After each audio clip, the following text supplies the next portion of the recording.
I'm Rajnikant. Welcome you to my YouTube channel Suman's Digital English Tutorial Videos. Dear guys, today I'm going to discuss about the first lesson of 8th class English NCERT, the best Christmas present in the world. Dear friends,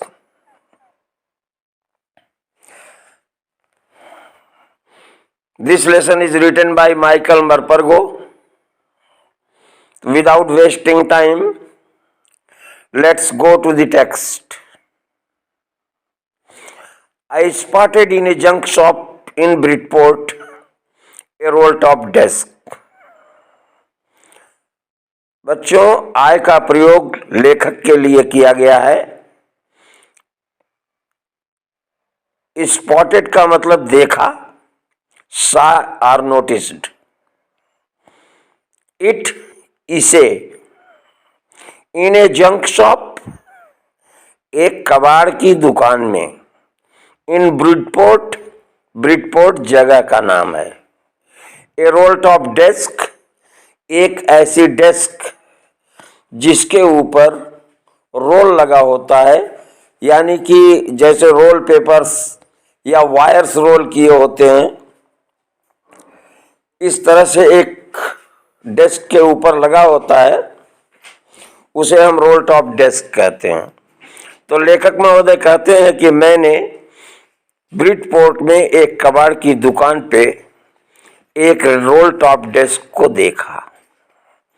the man said it was early 19th century and oak. The man, आदमी ने अर्थात दुकानदार ने, said कहा, it was early 19th century and oak. The desk was made in early 19th century and it was made from the wood of oak. कहने का मतलब यह है कि दुकानदार ने कहा कि यह 19वीं सदी के पूर्वार्ध में बनी थी. 19वीं सदी का पूर्वार्ध, एक शताब्दी में 100 साल होते हैं. 1901 से लेके 1950 तक ये पूर्वार्ध होता है और 1950 से लेकर के 2000 तक ये उत्तरार्ध होता है. तो यानी कि 1900 से लेकर के 1950 के बीच में वो मेज बनी थी और वो ओक के लकड़ी से बनी थी. I had wanted one. मैंने आपको पहले भी बताया है कि आई का प्रयोग लेखक के लिए हुआ है. तो I had wanted one, The author had wanted one, यानी इस पाठ के जो लेखक हैं उनको एक चाहिए थी. But they were far too expensive. लेकिन वे लोग आवश्यकता से अधिक महंगी थी. Too expensive, more expensive than it should be. जितना उसे होना चाहिए था उससे ज्यादा एक्सपेंसिव, यानी जरूरत से ज्यादा एक्सपेंसिव, यानी महंगी थी. This one was in a bad condition. The roll top in several pieces, one leg clumsily mended, scotch marks all down one side. तो this one was in a bad condition, ये वाली बुरी हालत में थी, बैड कंडीशन में थी. The roll top in several pieces, desk के ऊपर जो रोल लगा हुआ था वो कई टुकड़ों में टूटा हुआ था. One leg clumsily mended, one leg एक टांग, क्लमजीली भद्दे तरीके से, फुहड़ तरीके से, मेंडेड सुधारी गई थी.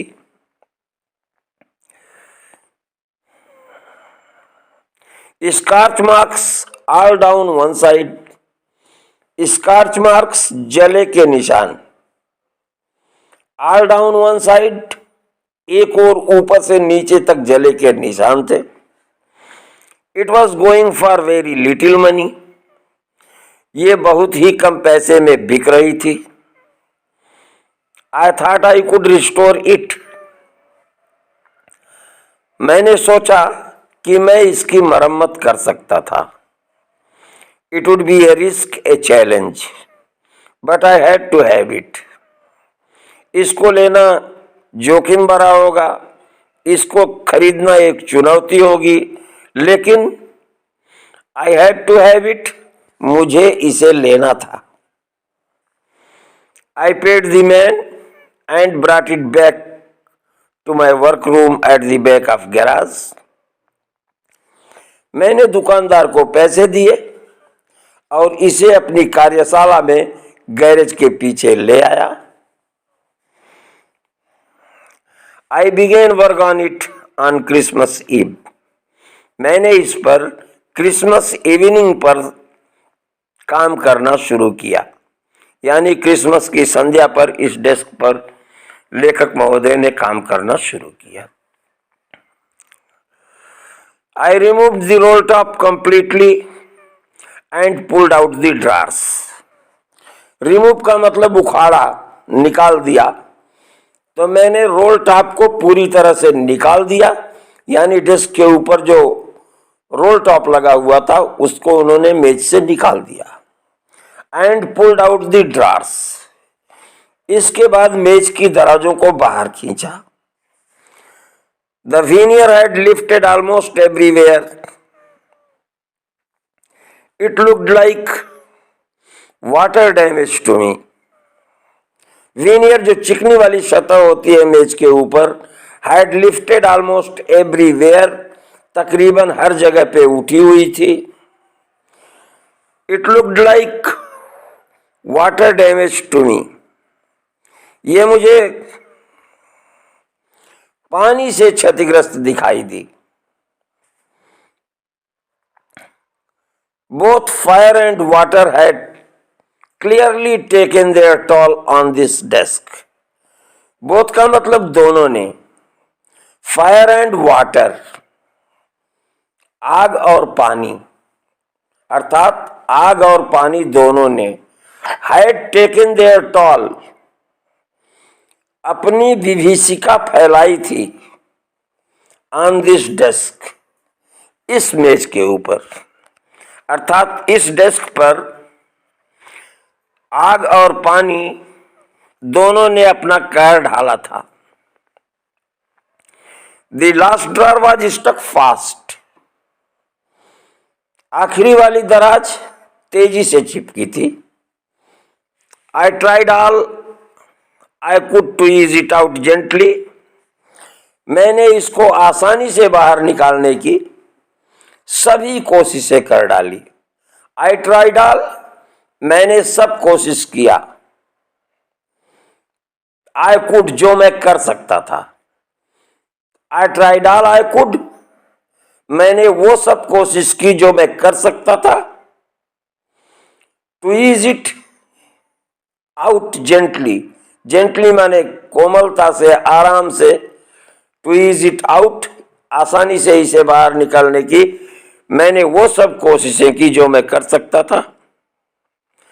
इन the end I used brute force, अंत में मुझे अधिक शक्ति का प्रयोग करना पड़ा।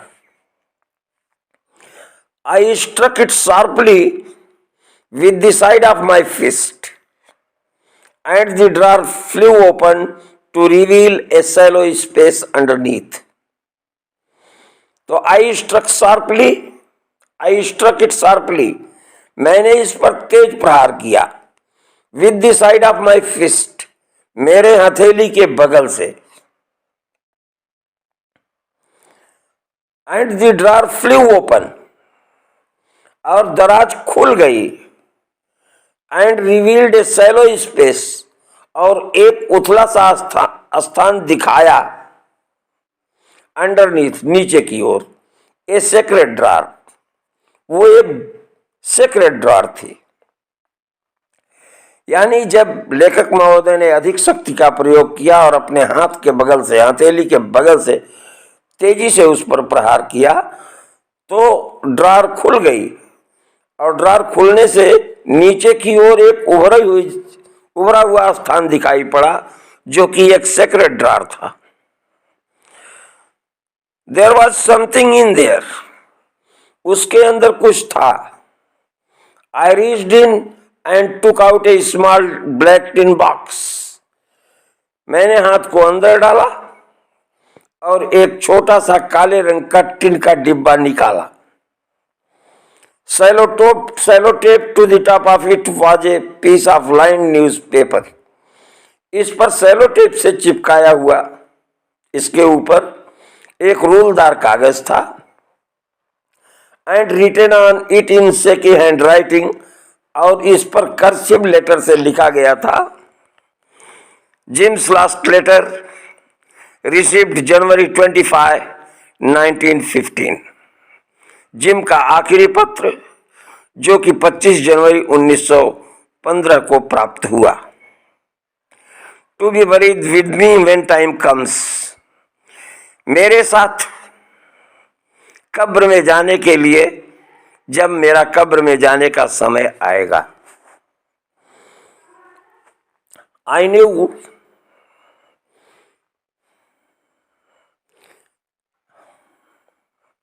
as I did it that it was wrong of me to open the box, but curiosity got the better of my scruples, it usually does। तो लेखक महोदय ने कहा, आई न्यू माने लेखक महोदय जानते थे, एज आई डिड इट जैसा कि लेखक महोदय ने जब किया तो वो जानते थे, that it was wrong of him कि ये उनकी गलती है, टू ओपन दी बॉक्स उस बॉक्स को खोलना। तो लेखक महोदय ने जब उस बक्से को खोला तब उन्हें पता था कि ये उनकी गलती है, बट किंतु curiosity got the better of his scruples, जिज्ञासा उनके सिद्धांतों पर भारी पड़ गई।